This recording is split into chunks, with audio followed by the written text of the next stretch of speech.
let's get going, sir. Mark, please tell the people watching what you do for a business. Okay, thanks, Nigel.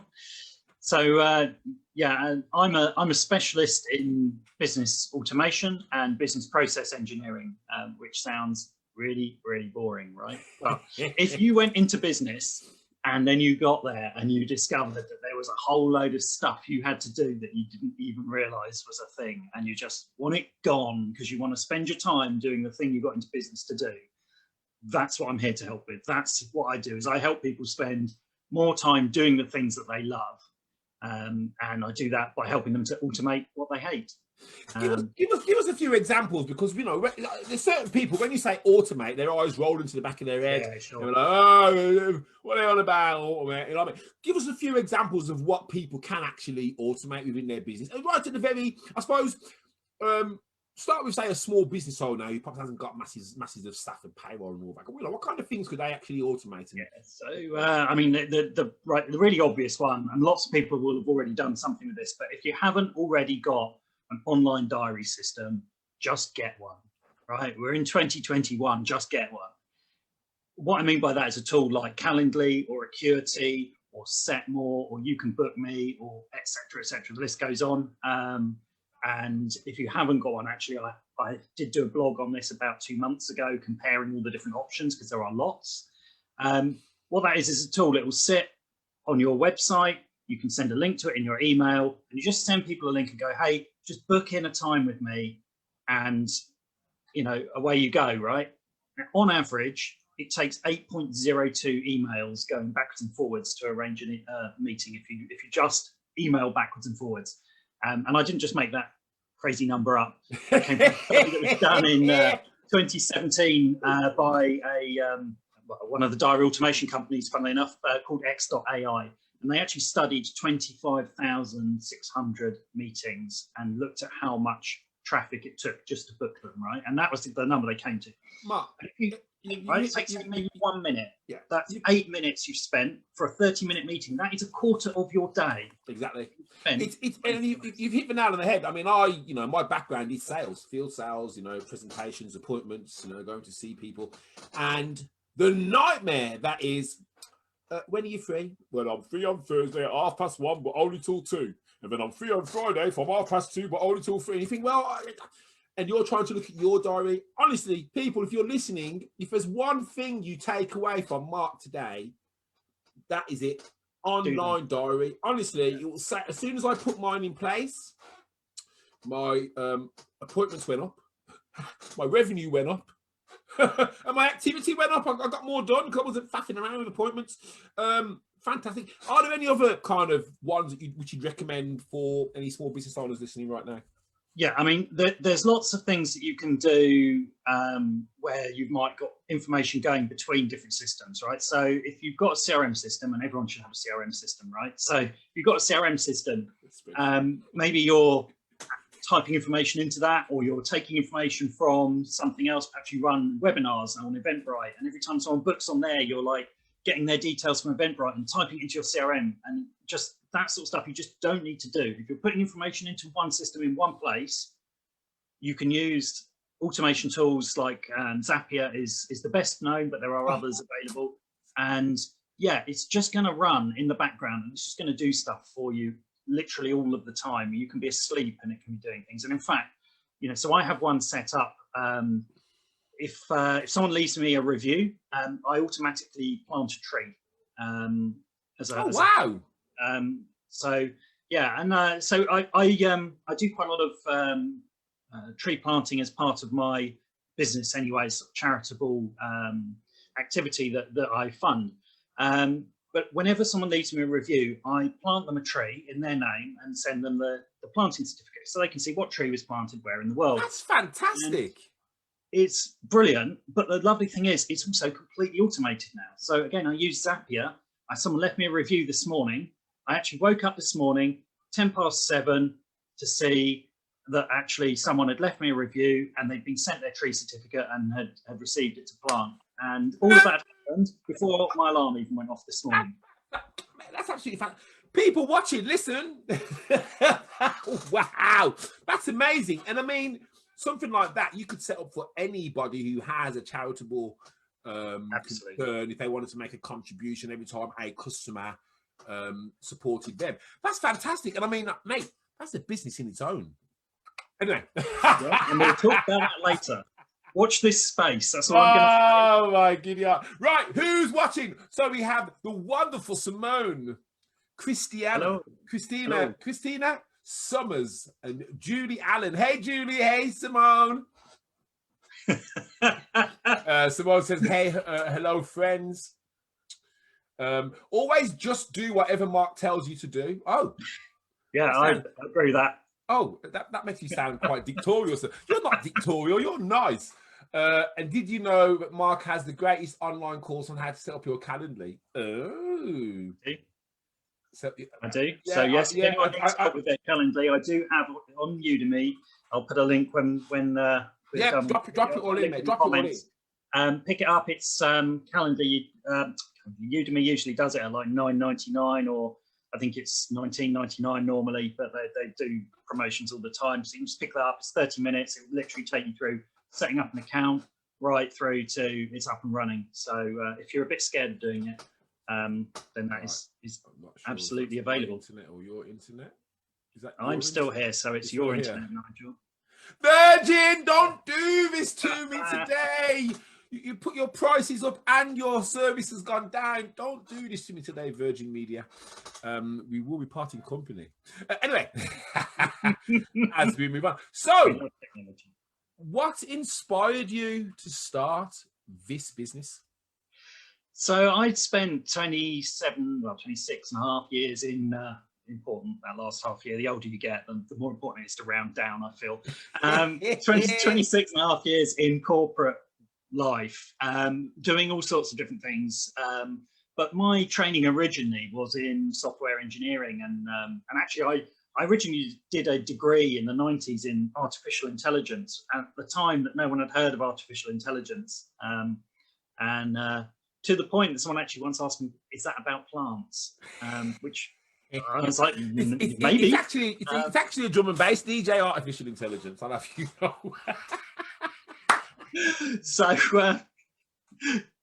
thank you for that. So after that, I then went into software engineering, and I worked in a number of businesses, large and small. I spent quite a lot of time around the financial services industry, and sort of working in corporates. And my last corporate job, I was actually very senior in Lloyd's. I had about 300 software developers working for me globally. So it was quite a big job. Okay. I just got to the point where I felt like I was becoming more and more removed from actually helping people to make a difference, right? I was not helping people that were the customers of the bank anymore because I was too far removed. And I was not helping people that were other internal people in the organization, because actually my job was just to manage all the politics at that level, and I just didn't really enjoy it. So I thought, no, this has got to stop. Yeah. And I wanted to set up my own consultancy, which I planned to do, for probably 5 or 6 years. And then the opportunity in January 2020 came along to put my hand up and take some voluntary redundancy, which gave me the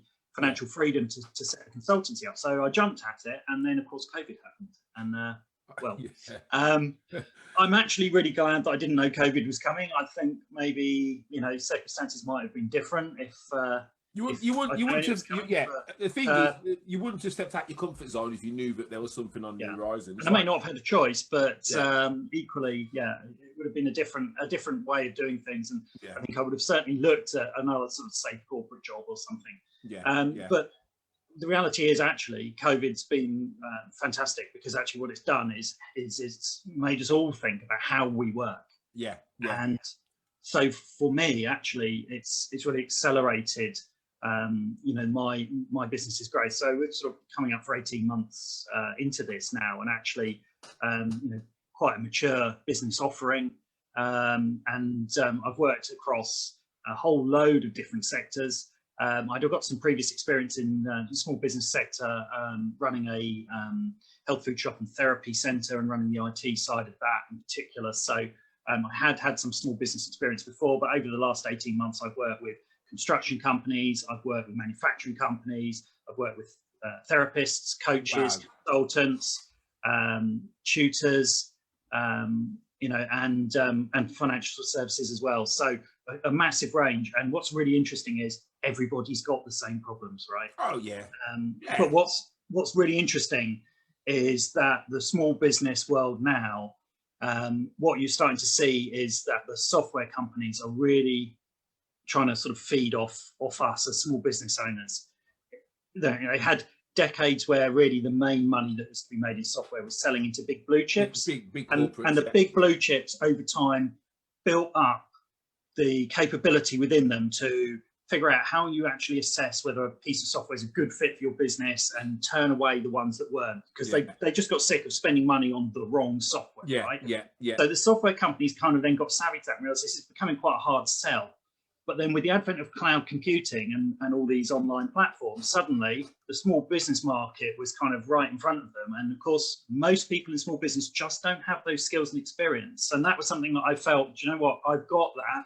Yeah. I've spent all those years doing process re-engineering, software development, software procurement, and actually I can help small business owners to get the skills they need, not only to make the right decisions about software today, but actually to learn the skills longer term, so that they don't get ripped off by software companies. Because we all do it, right? We've got like 20 different bits of software.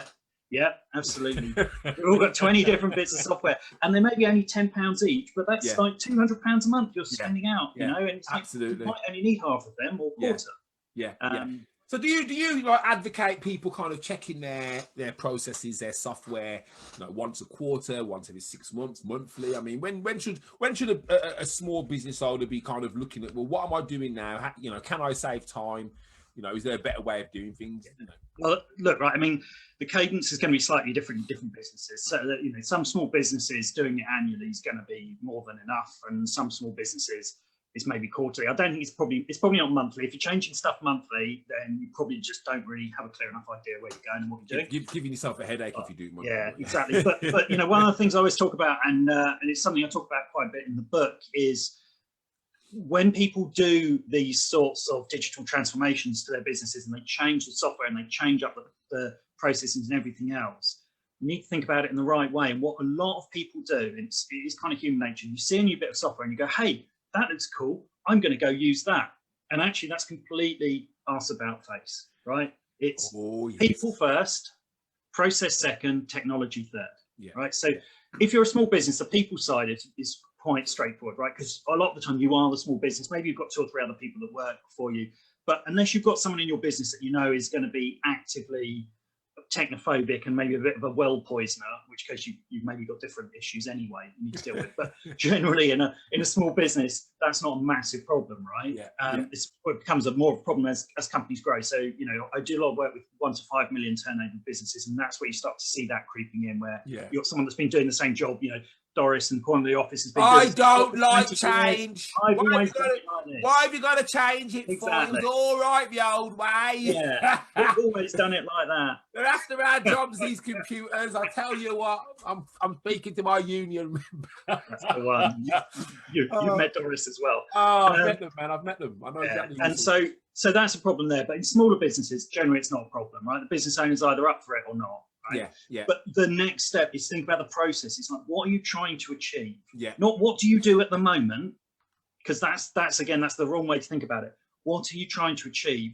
What then is the least number of steps you need to go to get from where you are to what you're trying to achieve? Yeah. And only then, when you've simplified that process to the smallest number of steps, then go, now what bit of software will fit to help me to do that and fits with everything else I've got in the organization.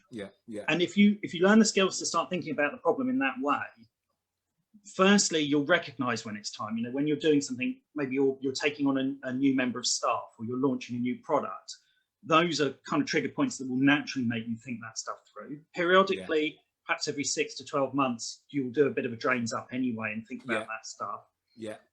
But it's those skills to think about the problem in that way and systematize everything that you do. I think some more than once you should have a system for. I think some business owners would find that difficult though, because I mean we're talking about logical thought process here, like, you know, logic, which, let's be honest, you know, when you did logic at school in maths, or was it science, not everyone in that class was present. No, you're right. Not everyone loves it. And this is the thing. And that's where I can, you know, I know I can bring value for small business owners, is because I've got lots of years of having that frankly drummed into me. Yeah. And so it's how I think about the problem, you know, and I find myself doing that in sort of all aspects of life. I'm actually naturally, left to my own devices, I think I'd probably be a quite chaotic sort of person, but I've got so used to thinking in that way that I have ways of doing things, you know, and it's like, even like, I get kind of irritated when like the kids put the dirty stuff on the wrong side of the sink. Yeah. We have a process. Dirty stuff goes on the left of the sink. It goes to the sink. It goes onto the right side for the draining board. Everything on the right should be the clean stuff. It's a process. It moves through the process. Is that OCD or is that a process? No, not really. Definitely not OCD. Definitely not. So what the point is, I've trained my brain like that, and anyone can learn. Anyone can learn to be. Even you could learn to be systematic. To be fair, I have moments of logicalness, and then I have moments where the emotion completely takes over. It's like, the hell with the system, get it done. So, tell us about some of the challenges that you've had to overcome. Yeah, so I mean, obviously starting a business in the middle of a global pandemic is an interesting challenge in and of itself, right? Yes. But haven't got my head around at least some of that. I mean, I guess the thing was, at least starting then, everyone had been thrown up in the air. So I did notice, you know, the first month or so, I started to go to some of these sort of face-to-face networking meetings, and I felt like the new boy and a bit kind of out of the group. But then within a month, everything had gone to Zoom, and we all felt like that, right? So actually, that was quite a big leveler. But I think moving out of that, because having spent a lot of time in corporate, moving out of the corporate mindset into actually it's about the value you add, not necessarily the hours you do, and those sorts of things. That was definitely an interesting challenge. It's mindset, absolutely mindset. But so much in small business is mindset. Oh, good grief, right? Mate! I tell you what, you can't do something, you can't. Yeah, it's the biggest challenge for a lot of business owners. It isn't, you know, it isn't being able to sell. It isn't marketing. It's normally this, because if you think about it, a lot of people in business, if they've worked for a company before, they know how business works. Hey, guess what? We've had some orders. Oh, we've had some money. We've all been paid. Go and do that thing you got to do. And, you know, let's be honest, it's about leads. It's about sales. But it's the things, because I suppose at a small business level, let's kind of look at it like, you're kind of like, it's like guerrilla warfare, isn't it? It's not a case of, right, people are going to just come to you. You've got to kind of get a little bit down and dirty. I mean, people call it hustling. I just say using all the opportunities in front of you. But the biggest problem then is there's so many opportunities. Which one do you do? Which one works? Those in is difficult. And the biggest problem with that, which I think automation will help people with most certainly, is that they spend so much time thinking about, well, what should I do? They don't do any of it. So if with a bit of automation and some tracking in place, Mark. Anyway, that's another story for another day. But yeah, mindset, absolutely. Right, Simone. Good God, she's a great cheerleader, you know. I need to get her on my payroll. She's actually put a link to your book.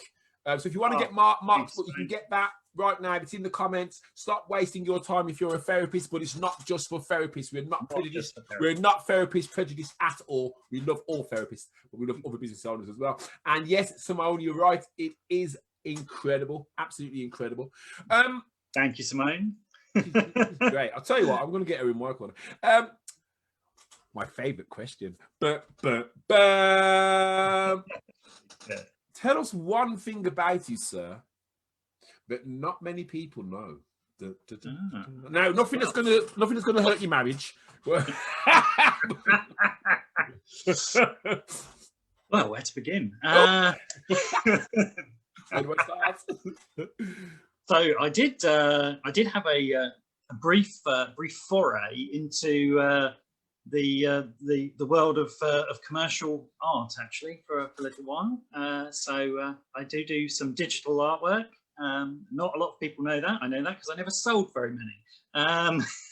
Oh, wow! So yeah, it's something that I've done for quite a few years. Yeah, as I say, I periodically had a few goes at selling them, and never really had a lot of success. I think with hindsight, it was probably because I didn't really have my head in how to sell art, but you know, and I was working full time, so it was kind of a bit of it was a side hustle, but there wasn't really enough hustle to it, I think. But yeah, so I know not a lot of people know that. As I say, I think I've sold about 10 pieces ever. So where could someone go and see that? I have actually still got some stuff up on a number of websites. There is actually a Mark Bowden art page, I believe. It's Mate, I mean, the thing is, I'm not being funny. That adds edge to you. It adds an extra element of kind of like, oh, you know, who would have known? Who would have known? Mark Bowden, who's a automation specialist. He's also a creative as well. Mate, you know, I'm not saying go and tell the whole world, but make sure that people can find it. You know, that's your backstory, isn't it? I'll put another little link to that in the. Well, I'm jealous. You know, you're an artist. I'm jealous already. Hey, Jennifer Major. Hello. Tell you what, they're all waking up now, aren't they? Yeah, this is like the best kept secret ever. So Simone is impressed with your artistic flair. I've got a feeling when you've seen it. I've got a feeling you're going to sell a few more of your pieces. Maybe.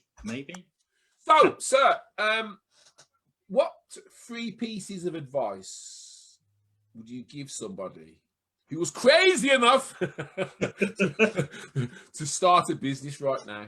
What 3 tips would you give them? I would say definitely the first bit of advice would be systemize everything from the ground up. Boom. Like start everything with an eye to how do I repeat this? How do I make this easy to repeat? Because if you do that, when you need to scale later on, it's going to be so much easier, right? Of course.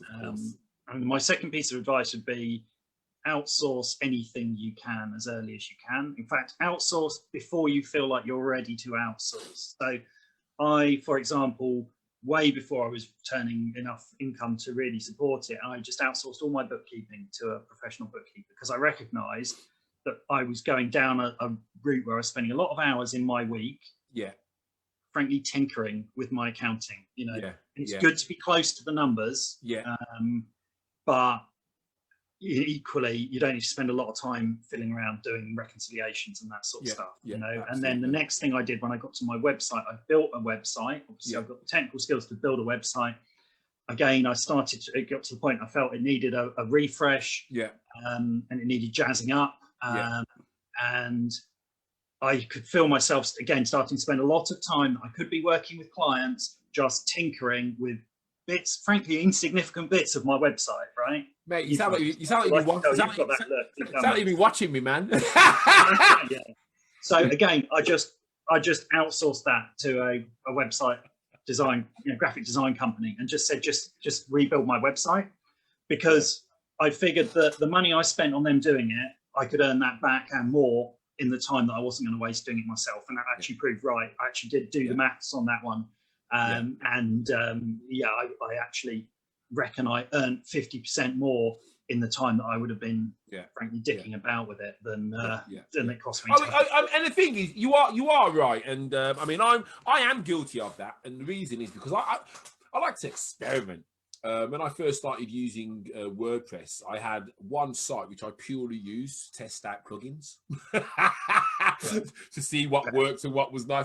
But I do like tinkering. But I've got to the stage now with my main site where I probably do need to get someone in to do a little bit of work on minification and reducing CSS size. Yeah, and you could spend a lot of time working out how to do that, and or you could spend the time doing what you do as your core business, and that is the point. And that's what I talk about automation, but actually where you systemize things, it's more than automation. Because once you've made it systemized, it's repeatable. Yeah. And some of it you can automate, but what you can't automate, you can give to someone else, and you can say, right, just do this. This is how it's done. And this is the results I expect. And that kind of then probably comes to my third piece of advice, which is, it's a bit of a kind of, it's really a third and a fourth, I'm sorry. I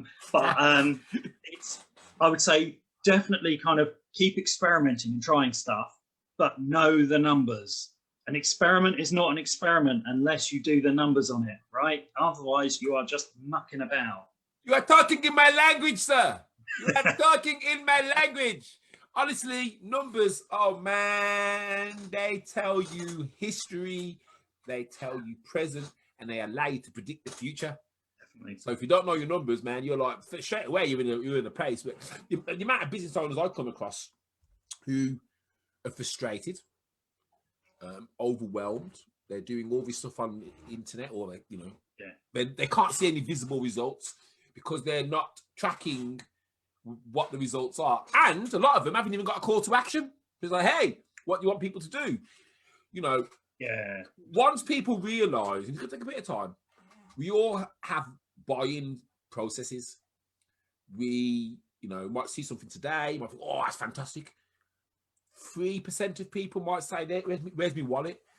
The other, there's a huge percentage, though, who will go off and say, let me check this out first.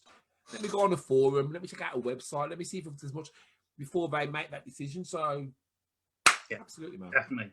Love those numbers, because if you've got a lot of people going to your landing page, you ain't converting, that tells you there's a problem with the landing page. Yeah. But anyway. Well, definitely. And same, even if your business is not, isn't like working in that way, and you say, well, that's fine, I just get all my clients by chatting to them online or by going to that's hard work. That's fine. It is hard work, but if for some businesses that's a good model. But actually, if you say to a lot of people that are doing that, you say, right, how many people last week did you speak to? How many of them did you set up a one-to-one with? What rate of those one-to-ones did you convert to a sale? Oh, the answer should be, I spoke to 70 people. You're getting into a very murky area there. I've had that conversation with a fair few people, and we've established that they weren't kind of one-to-ones. They were kind of getting to know you. So it's like, it's one of those. But but numbers are absolutely, I'm completely with you on that. Okay, so this is the last question now, man. We're gonna go. Oh, I feel a bit emotional as well. Oh God. Jennifer Major, the more you know, the more you can dial it in. Boom. Yes. Pure exactly. Words, man. Pure words. Words to the wise. Is there anything that the people watching can help you with right now? Can help me with? Well,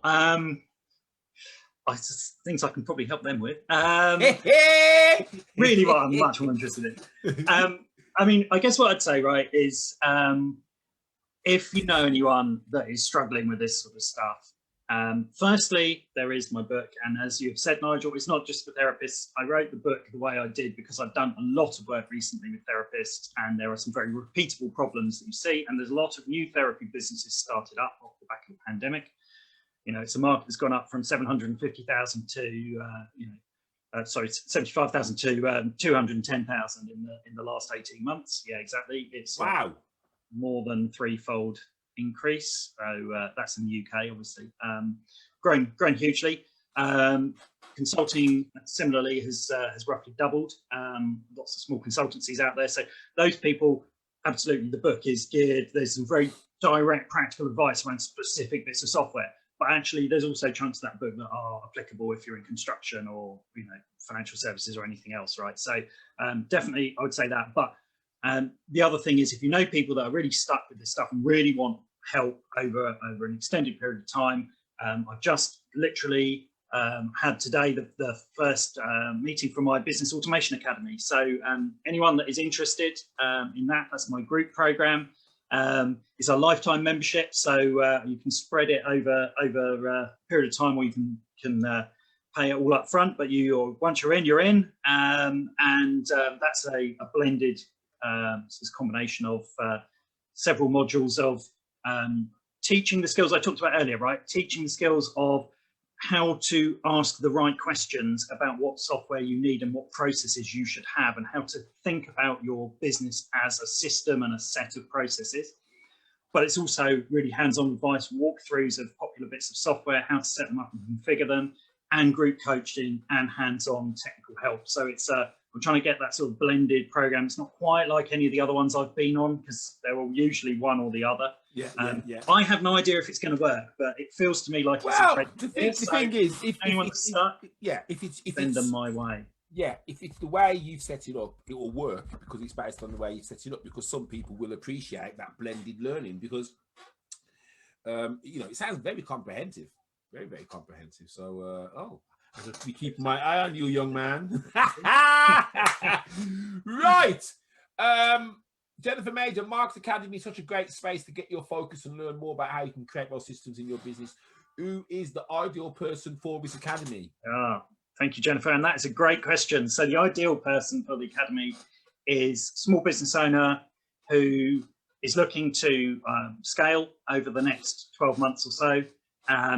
Particularly anyone that's finding themselves starting to just be on the beginning of that outsourcing journey. Perhaps they're spending quite a bit of money with a VA, and they feel that they could, bring that in a bit.